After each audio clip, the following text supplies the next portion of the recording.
7º volume da Espada Selvagem encadernada da Panini traz a conclusão da saga dos Profetas do Círculo Negro, que eu falo mais detalhadamente no vídeo cujo link eu vou deixar aí no card.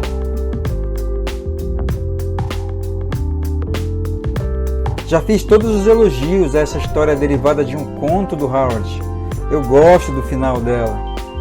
Então eu vou partir para a próxima história do volume, A Sombra no Palácio da Morte, The Slithering Shadow, publicada em The Savage Sword of Conan número 20, em junho de 1977. É uma adaptação de um conto homônimo de Howard. Ela foi publicada posteriormente várias vezes com o mesmo nome, mas na editora Del Rey ela vem chamada de Shuttle of the Dusk. Começa com Conan e sua companheira, a bretoniana Natala, sobrevivente dos ataques do príncipe Almuric, no deserto, já sem a sua montaria e nas últimas forças que restam. Eles avistam ao longe o brilho de uma cidade e gastam um pouco de energia indo para lá. Encontrando tudo deserto, um homem que dormia na rua acorda e os ataca. Não sendo páreo para o cimério, é jogado no poço central que Conan prefere poluir do que chamar a atenção da cidade. Procurando o que beber, entram no lugar onde o banquete estava montado. Servem-se e encontram mais gente estranha e dormindo. Ao encontrar uma moradia, eles são informados que Lotus Negra é cultivada pelos moradores da cidade, e o vício provoca um sono profundo que os leva ao mundo dos sonhos. Conan e Natala correm muito perigo, não só com os traiçoeiros habitantes de Shuttle, mas de uma ameaça que apavora todos ali. Aqui mais uma dose do horror Lovecraftiano que tanto está presente no universo de Conan. E de novo não será fácil para o bárbaro se livrar da sombra de Shuttle.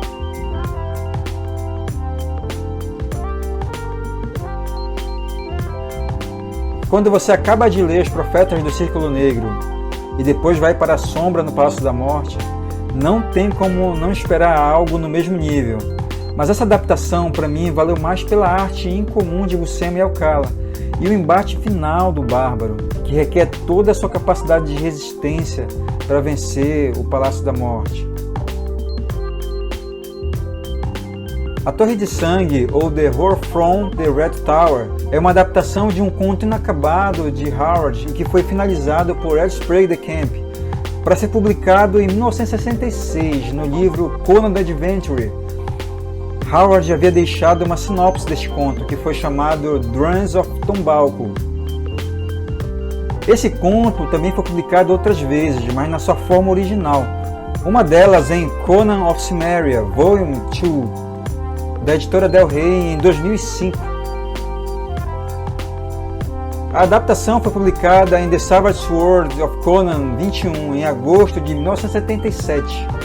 Tem 3 partes, mas bem que a história poderia ser dividida em apenas 2. A trama começa com alguns ladrões se recompondo em um oásis. Entre eles está Amalric, um guerreiro iboriano.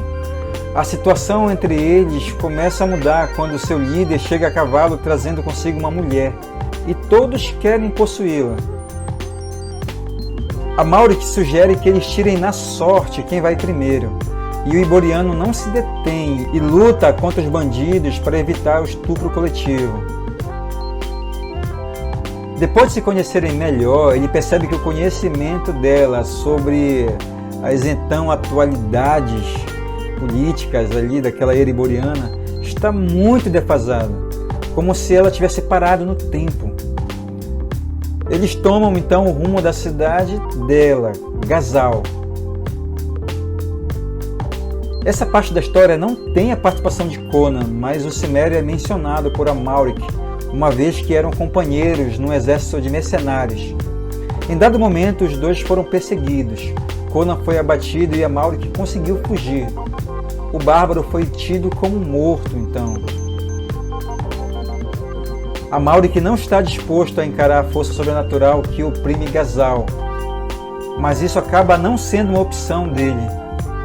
Conan aparece na história depois de essa fase ser praticamente resolvida, para dividir o protagonismo com Amalric. A trama vai envolver outros personagens, um jogo de conspiração em uma tribo cujo líder foi o responsável pela alcunha Anha. Ou seja, esses acontecimentos são posteriores às aventuras de Conan com a Rainha da Costa Negra, Belite.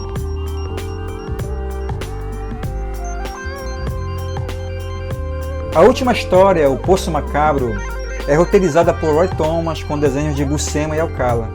Foi publicada em The Savage Sword of Conan 22, em setembro de 1977, com a capa temática de Val Mayerik, um dos criadores de Howard o Pato. Foi adaptada do conto homônimo The Pool of the Black One, que Robert Howard publicou pela Weird Tales em outubro de 1933. Como normalmente Roy Thomas fazia, esta é outra bela adaptação direta, com uma narrativa exuberante. Mergulham o leitor na trama e tornam a experiência bem fluida. Conan é intruso no navio Falcão de Zaporavo. Sua submissa amante Sancha é a primeira pessoa que o bárbaro vê ao subir pelo corrimão. Zaporavo permite que o Cimério fique com a tripulação, lembrando que naquele lugar ali a vontade dele é lei.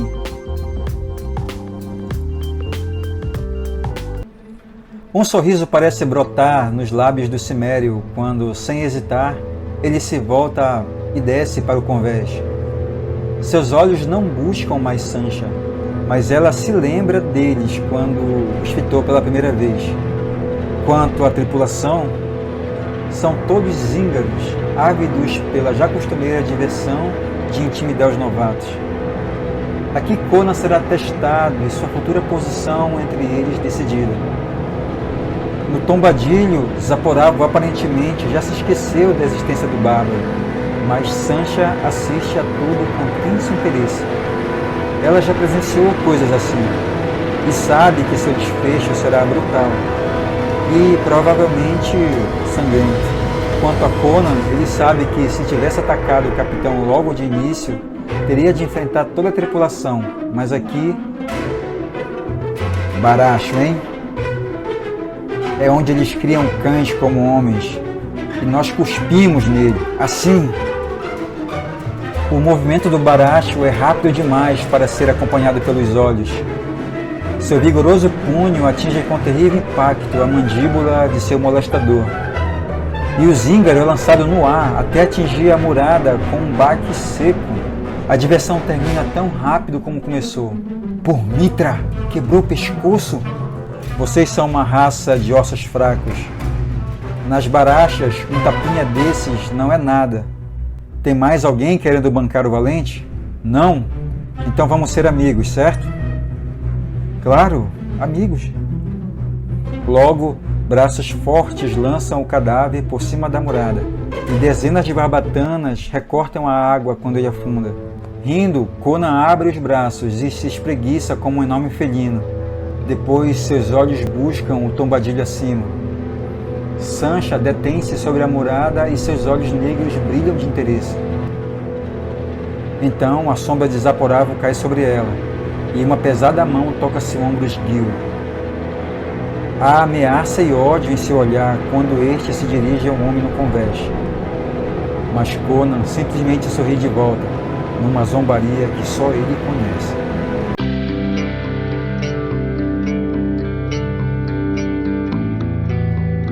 O bárbaro rapidamente se mostra um valoroso companheiro e se destaca na tripulação, sempre sob os olhares de Sancha.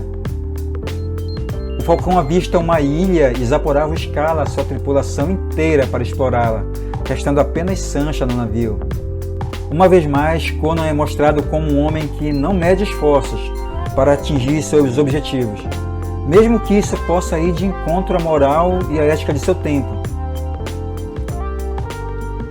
Por mais que a gente contemporize muitas de suas atitudes, precisamos também ter em mente que o personagem não se trata de um herói, ainda que se comporte assim por vezes. Conan é alguém que sabe que tem uma saga a trilhar e tem um objetivo fixo.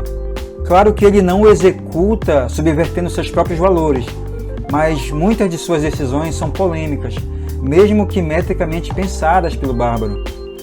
Os tripulantes do Falcão adormecem depois de comerem uma estranha fruta, e Conan descobre que a ilha não é desabitada.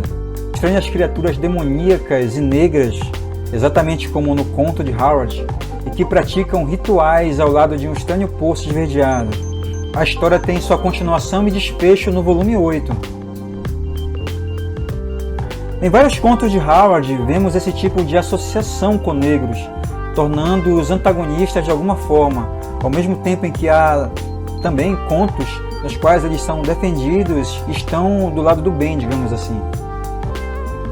E isso é algo que sempre será levantado e tema de discussão na vida e na obra de Robert E. Howard.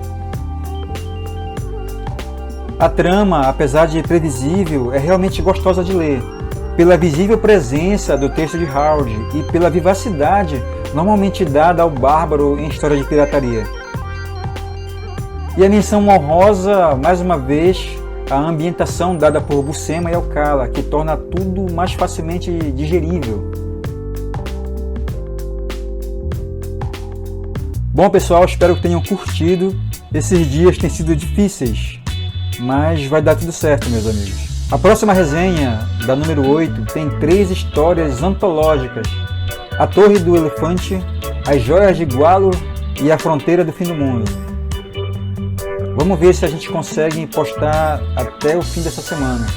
Pessoal, muito obrigado pelos comentários que vocês têm deixado aí no canal nesse período de ausência. Não é a nossa intenção ficar tanto tempo sem postar. Esperamos que as coisas por aqui entrem nos seus eixos e a gente consiga entregar semanalmente os vídeos que o canal precisa. Se você gostou, não esqueça de deixar o seu like ou o seu dislike. E comente aí, contribua com a sua opinião. Um abraço e até logo mais no próximo vídeo.